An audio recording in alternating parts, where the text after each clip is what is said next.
भक्तजनों, भगवान शिव की पावन कथा को जो मनुष्य सच्ची श्रद्धा और विश्वास के साथ सुनता है, उसके जीवन में कभी स्थायी दुख नहीं ठहरता। जिस घर में शिव कथा का पवित्र स्वर गूंजता है, वहां स्वयं महादेव की कृपा बनी रहती है। आज की यह कथा केवल एक कहानी नहीं है, यह अहंकार के अंत और भक्ति की शक्ति का जीवंत प्रमाण है। प्राचीन काल की बात है। हिमालय की पवित्र तलहटी में एक अत्यंत समृद्ध और सुंदर राज्य था, जिसका नाम था कैलाशपुरी। वहां हर ओर हरियाली थी, नदियां निर्मल बहती थीं और प्रजा सुख शांति से जीवन व्यतीत करती थी। उस राज्य के राजा थे महेंद्र सेन, एक पराक्रमी, न्यायप्रिय और भगवान शिव के अनन्य भक्त। हर सुबह ब्रह्म मुहूर्त में उठकर वे शिव मंदिर जाते, स्वयं शिवलिंग का अभिषेक करते और घंटों ध्यान में लीन रहते। वे कहा करते थे, यह राज्य मेरा नहीं, महादेव की अमानत है। उनके शासन में कोई भूखा नहीं था। हर ओर समृद्धि थी और प्रजा उन्हें पिता समान मानती थी। लेकिन समय के साथ कुछ बदलने लगा। लोग आपस में कहने लगे, हमारे राजा ही हमारे भगवान हैं। इस राज्य की खुशहाली महेंद्र सेन की वजह से है।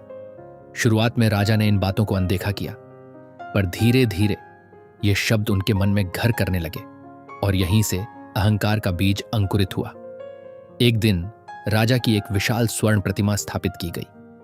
लोग वहां दीप जलाने लगे, फूल चढ़ाने लगे और धीरे धीरे शिव मंदिर खाली होने लगा। राजा, जो कभी शिव के चरणों में झुकते थे, अब दरबार में अपनी प्रशंसा सुनने लगे। उनके मन में विचार आया कि यह सब मेरी मेहनत का परिणाम है। और फिर समय ने करवट ली। राज्य में भयंकर सूखा पड़ गया। नदियां सूख गईं, खेत बंजर हो गए, प्रजा भूख से व्याकुल हो उठी। लोग राजा के पास पहुंचे और बोले, महाराज, शिवजी का अभिषेक कराइए, वही हमारी रक्षा करेंगे। लेकिन राजा ने घमंड से कहा, जब मैं हूं तो किसी देवता की आवश्यकता नहीं। और फिर उन्होंने वह आदेश दिया जिसने सब कुछ बदल दिया। शिव मंदिर के शिखर से त्रिशूल हटाकर राजा का ध्वज लगाया जाए। यह केवल आदेश नहीं था, यह महादेव को दी गई चुनौती थी।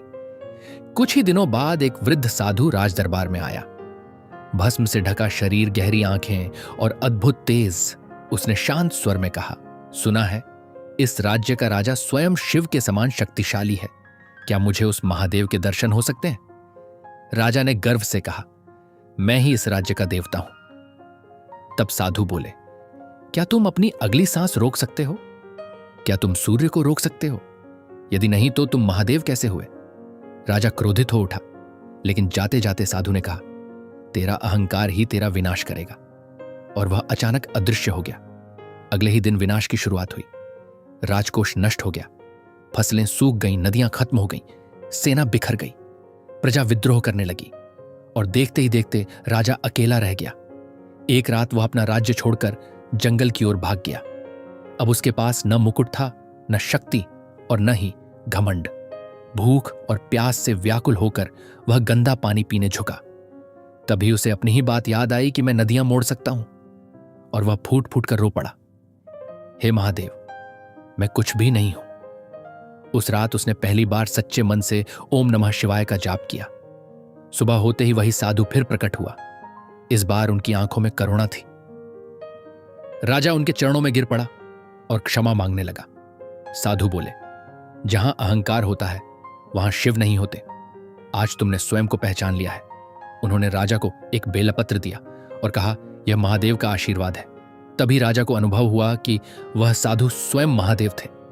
अब राजा ने संकल्प लिया कि वह अब राजा नहीं बल्कि शिव का सेवक बनकर जीवन जिएगा। वह प्रजा की सेवा करने लगा, घायलों की देखभाल करने लगा और धीरे धीरे लोग फिर उसके साथ जुड़ने लगे। जब शत्रु ने राज्य पर हमला किया, तब राजा ने कहा, यह युद्ध मेरा नहीं, धर्म का है और मेरे साथ महादेव है। जैसे ही उसने हर हर महादेव का उद्घोष किया, आकाश गूंज उठा और शत्रु सेना भयभीत होकर पीछे हट गई।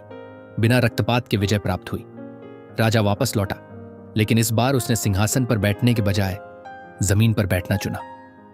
उसने कहा, इस राज्य के स्वामी महादेव हैं, मैं केवल उनका सेवक हूं। उस दिन से राज्य में फिर से सुख शांति लौट आई। हर ओर भक्ति का वातावरण बन गया। समय बीतता गया और एक दिन राजा शिव मंदिर में बैठकर अपनी अंतिम प्रार्थना करने लगा, प्रभु, मैं सेवक बनकर आपके पास आ रहा हूं। और उसी क्षण उसकी आत्मा महादेव की ज्योति में विलीन हो गई। भक्तजनों, यह कथा हमें सिखाती है कि अहंकार मनुष्य का सबसे बड़ा शत्रु है। सेवा ही सच्ची भक्ति है और सच्चा पश्चाताप सबसे बड़ी तपस्या है। जो मनुष्य ओम नमः शिवाय का जप करता है उसके जीवन में शांति अवश्य आती है। हे भोलेनाथ, जो भी इस कथा को सुन रहा है उसके जीवन से दुख दूर करें और उसके घर में सुख शांति बनाए रखें। हर हर महादेव, ओम नमः शिवाय।